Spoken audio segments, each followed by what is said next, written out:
लाखों संदेश भेजे। मन की बात रेडियो प्रोग्राम भले ही कुछ महीने बंद रहा हो, लेकिन मन की बात का जो स्पिरिट है, देश में, समाज में हर दिन अच्छे काम, निस्वार्थ भावना से किए गए काम, समाज पर पॉजिटिव असर डालने वाले काम निरंतर चलते रहे।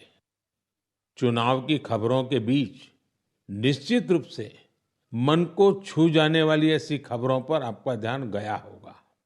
साथियों, मैं आज देशवासियों को धन्यवाद भी करता हूं कि उन्होंने हमारे संविधान और देश की लोकतांत्रिक व्यवस्थाओं पर अपना अटूट विश्वास दोहराया है। 24 का चुनाव दुनिया का सबसे बड़ा चुनाव था।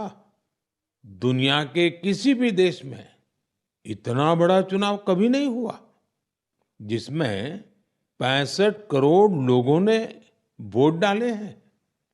मैं चुनाव आयोग और मतदान की प्रक्रिया से जुड़े हर व्यक्ति को इसके लिए बधाई देता हूं। मेरे प्यारे देशवासियों, आज 30 जून का यह दिन बहुत ही महत्वपूर्ण है। इस दिन को हमारे आदिवासी भाई बहन हूल दिवस के रूप में मनाते हैं। यह दिन वीर सिद्धो कान्हू के अदम्य साहस से जुड़ा है, जिन्होंने विदेशी शासकों के अत्याचार का पुरजोर विरोध किया था। वीर सिद्धो कान्हू ने हजारों संथाली साथियों को एकजुट करके अंग्रेजों का जी जान से मुकाबला किया। और जानते हैं ये कब हुआ था? ये हुआ था 1855 में। यानी ये 1857 में भारत के प्रथम स्वतंत्रता संग्राम से भी 2 साल पहले हुआ था। तब झारखंड के संथाल परगना में हमारे आदिवासी भाई बहनों ने विदेशी शासकों के खिलाफ हथियार उठा लिया था। हमारे संथाली भाई बहनों पर अंग्रेजों ने बहुत सारे अत्याचार किए थे। उन पर कई तरह के प्रतिबंध भी लगा दिए थे। इस संघर्ष में अद्भुत वीरता दिखाते हुए वीर सिद्धो और कान्हू शहीद हो गए। झारखंड की भूमि के इन अमर सपूतों का बलिदान आज भी देशवासियों को प्रेरित करता है। आइए सुनते हैं संथाली भाषा में इन्हें समर्पित एक गीत का अंश।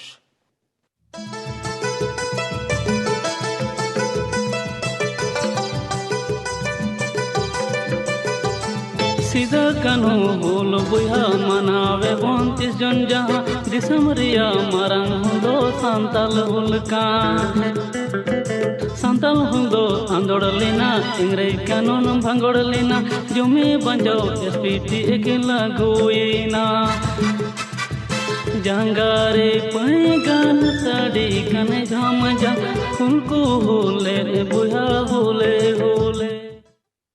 मेरे प्यारे साथियों, अगर मैं आपसे पूछूं कि दुनिया का सबसे अनमोल रिश्ता कौन सा होता है, तो आप जरूर कहेंगे मां।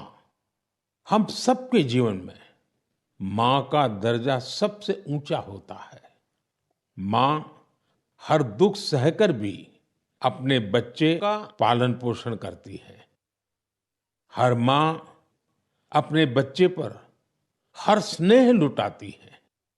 जन्मदात्री मां का ये प्यार हम सब पर एक कर्ज की तरह होता है, जिसे कोई चुका नहीं सकता। मैं सोच रहा था, हम मां को कुछ दे तो सकते नहीं, लेकिन और कुछ कर सकते हैं क्या? इसी सोच में से इस वर्ष विश्व पर्यावरण दिवस पर एक विशेष अभियान शुरू किया गया है। इस अभियान का नाम है एक पेड़ मां के नाम।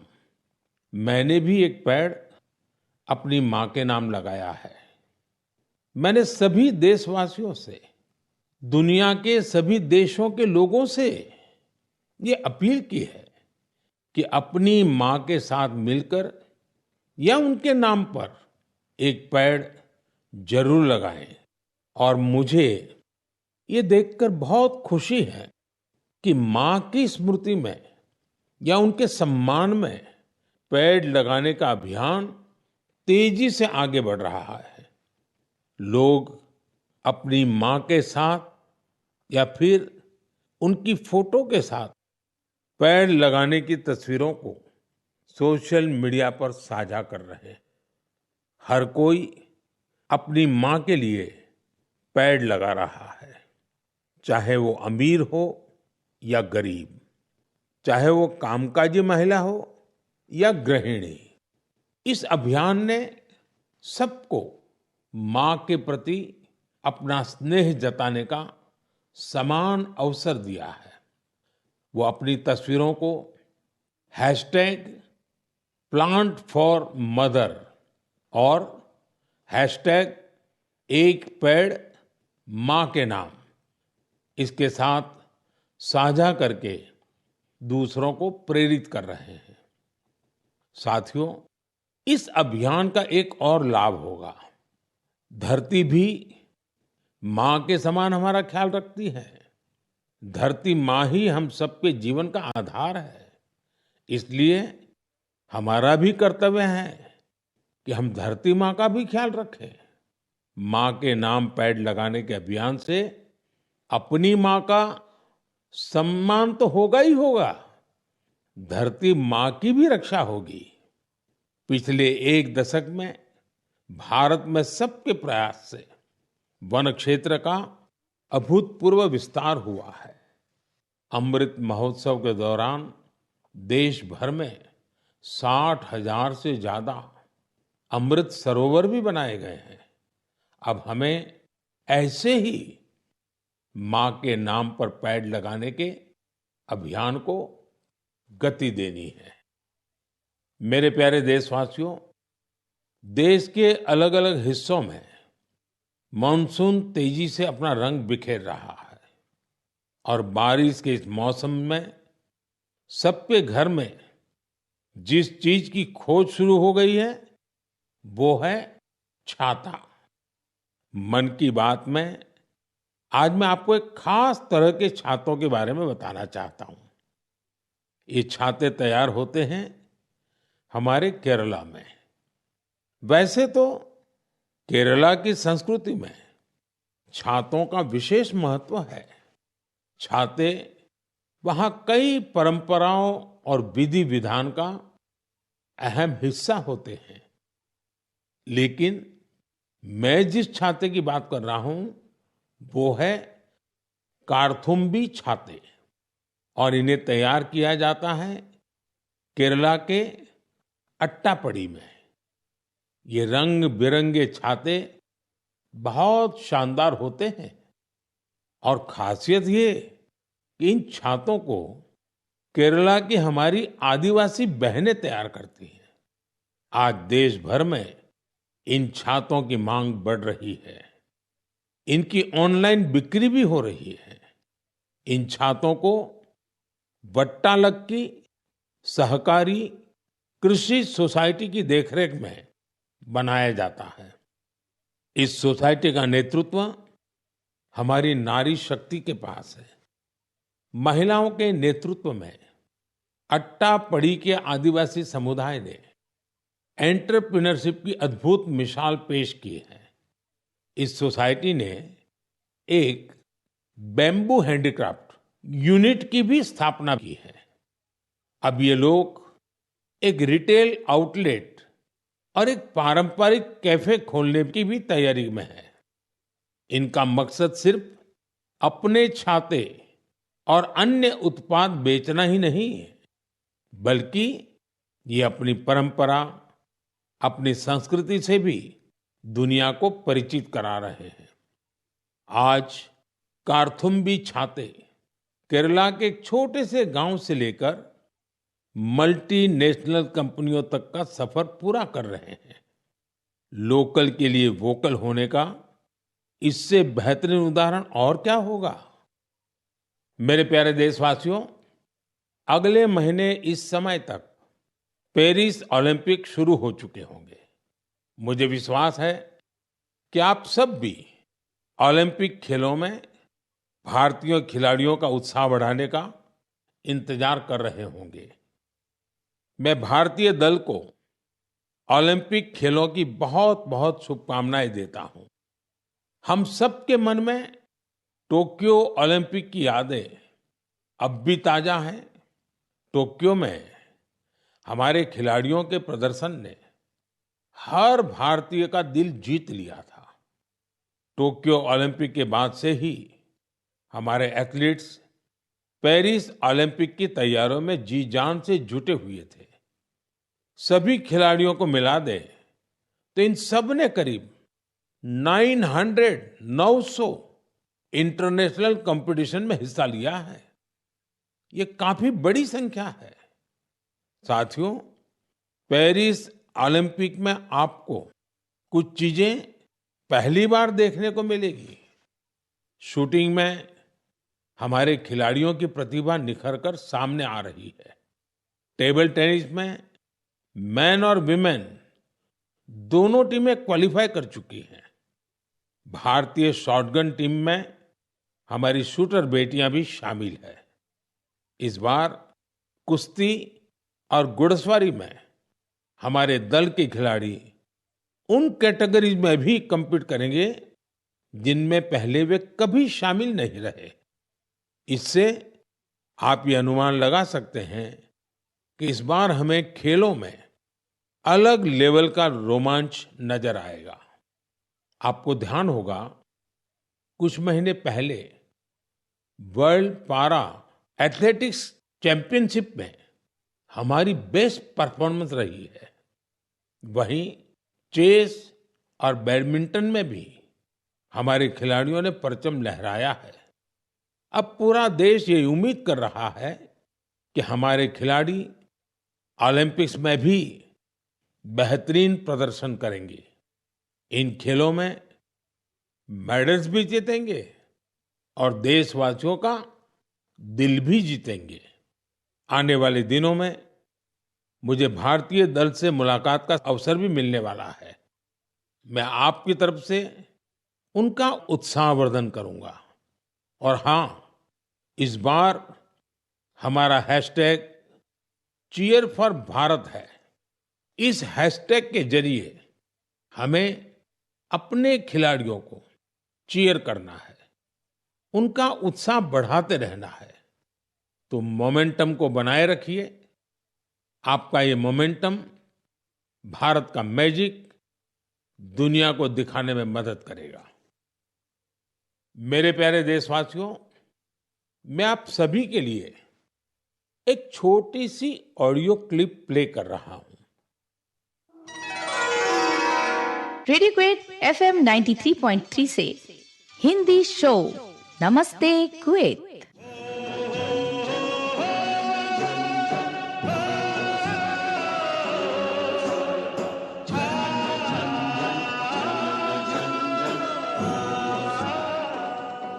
एक ऐसा कार्यक्रम जिसमें हम बात करेंगे कुवैत भारत संबंध के बारे में, कुवैत भारत संस्कृति के बारे में और उस रिश्ते के बारे में जो दोनों देशों को अलग-अलग क्षेत्रों में जोड़ता है।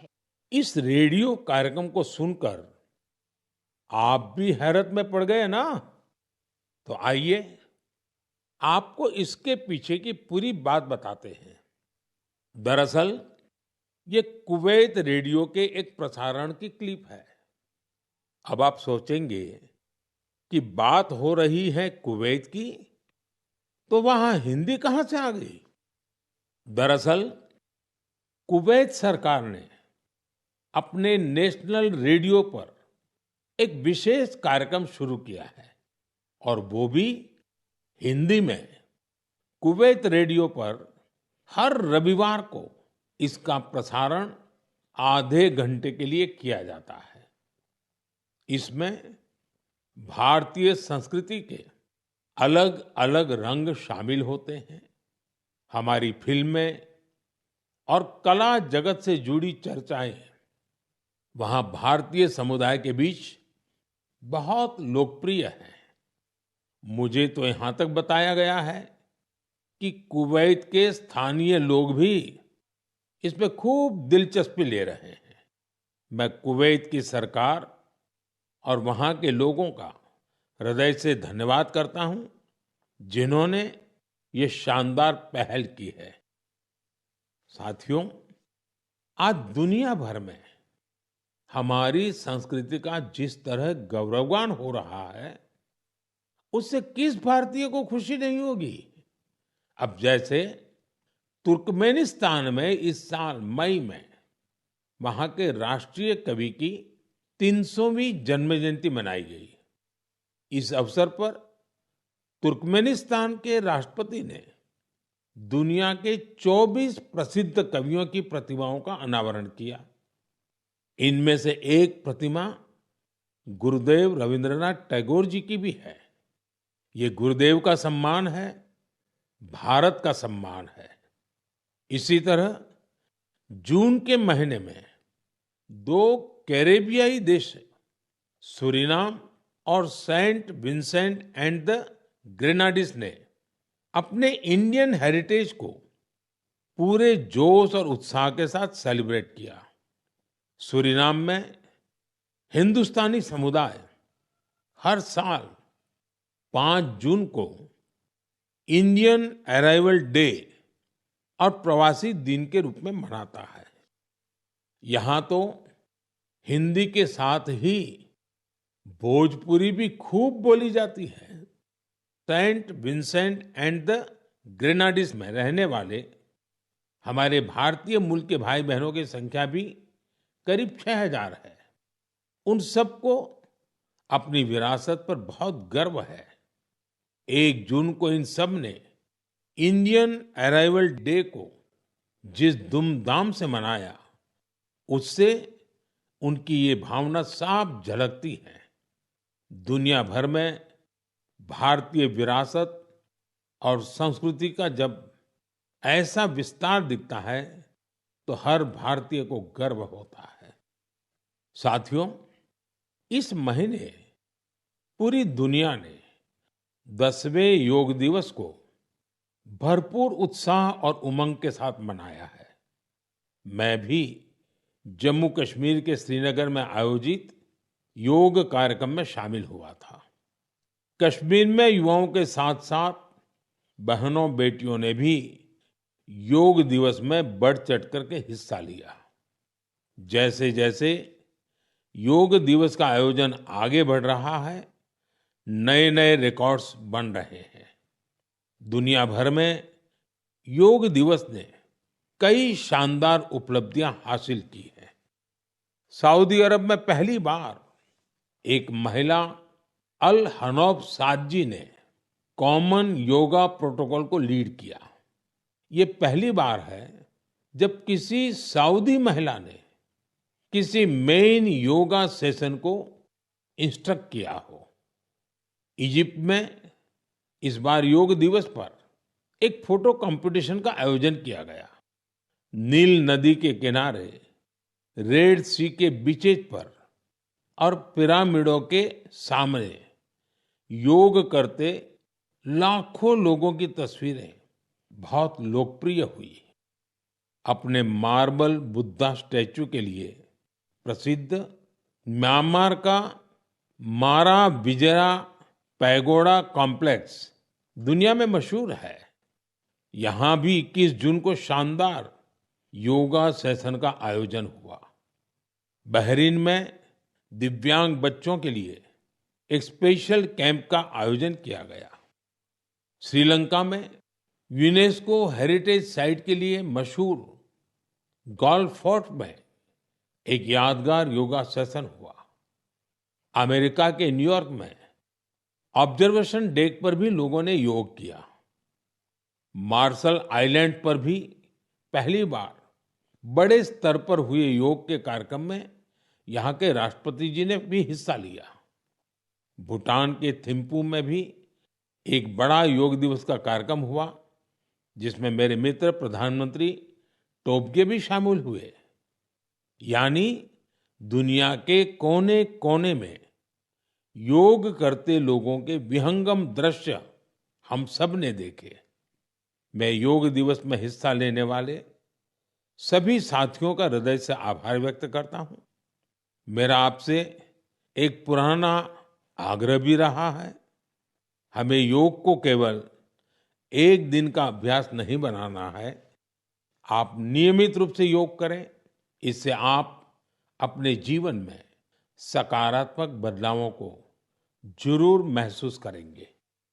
साथियों, भारत के कितने ही प्रोडक्ट्स हैं जिनकी दुनिया भर में बहुत डिमांड है, और जब हम भारत के किसी लोकल प्रोडक्ट को ग्लोबल होते देखते हैं तो गर्व से भर जाना स्वाभाविक है।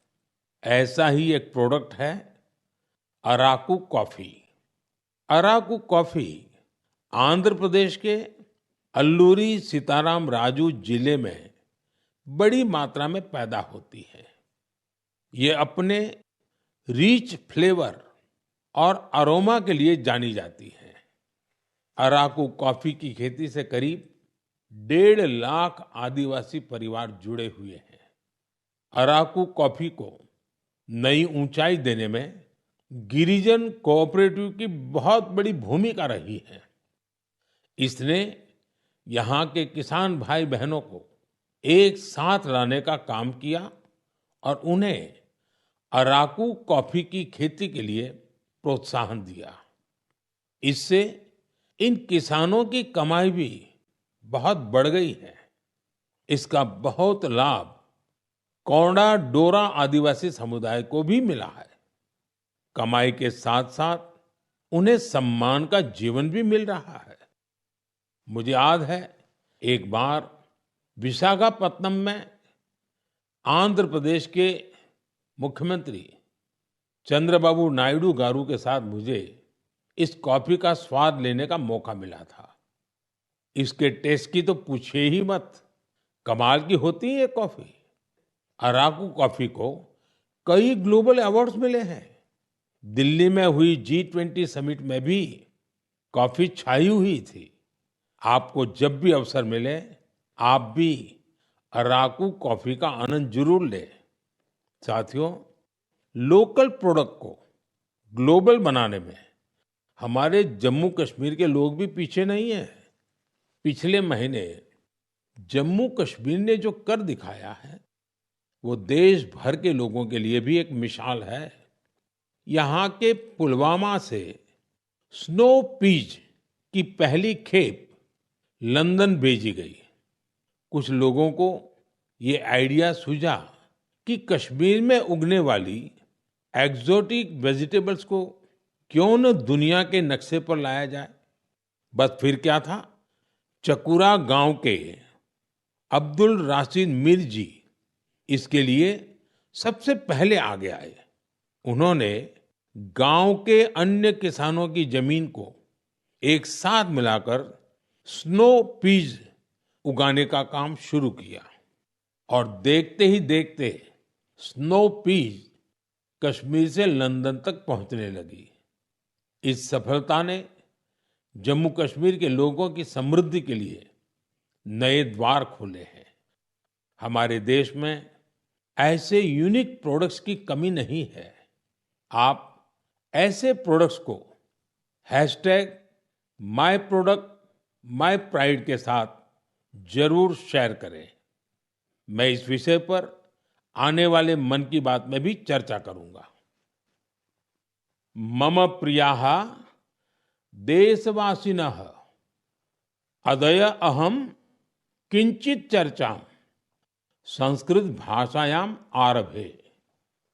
आप सोच रहे होंगे कि मन की बात में अचानक संस्कृत में क्यों बोल रहा हूं।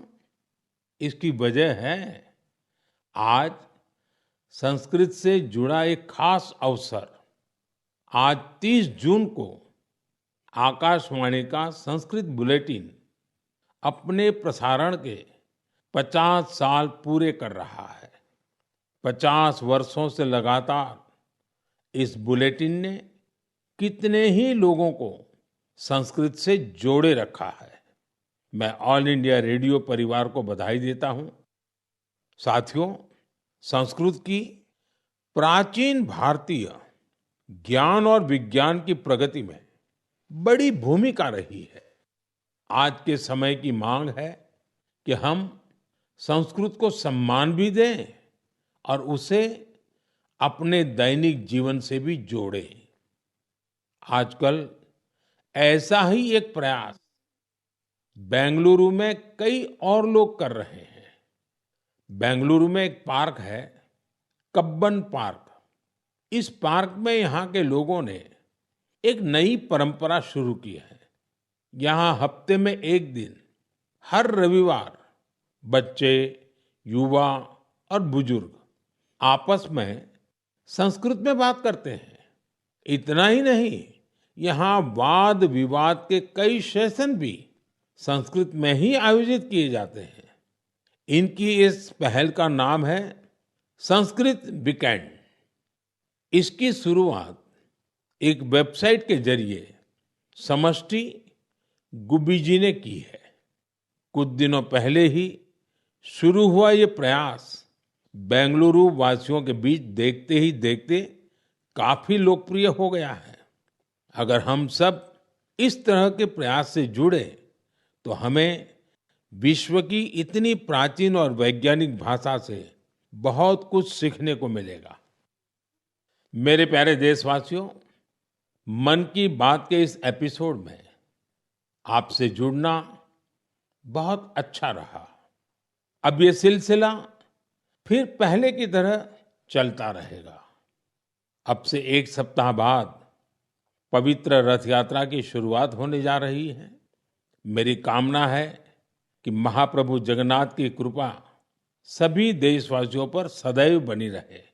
अमरनाथ यात्रा भी शुरू हो चुकी है और अगले कुछ दिनों में पंढरपुर वारी भी शुरू होने वाली है। मैं इन यात्राओं में शामिल होने वाले सभी श्रद्धालुओं को शुभकामनाएं देता हूं। आगे कच्छी नववर्ष, आषाढ़ी बीज का त्योहार भी है। इन सभी पर्व त्योहारों के लिए भी आप सभी को ढेर सारी शुभकामनाएं। मुझे विश्वास है कि पॉजिटिविटी से जुड़े जन भागीदारी के ऐसे प्रयासों को आप मेरे साथ अवश्य शेयर करते रहें। मैं अगले महीने आपके साथ फिर से जुड़ने की प्रतीक्षा कर रहा हूं। तब तक आप अपना भी, अपने परिवार का ध्यान रखिए। बहुत बहुत धन्यवाद। नमस्कार।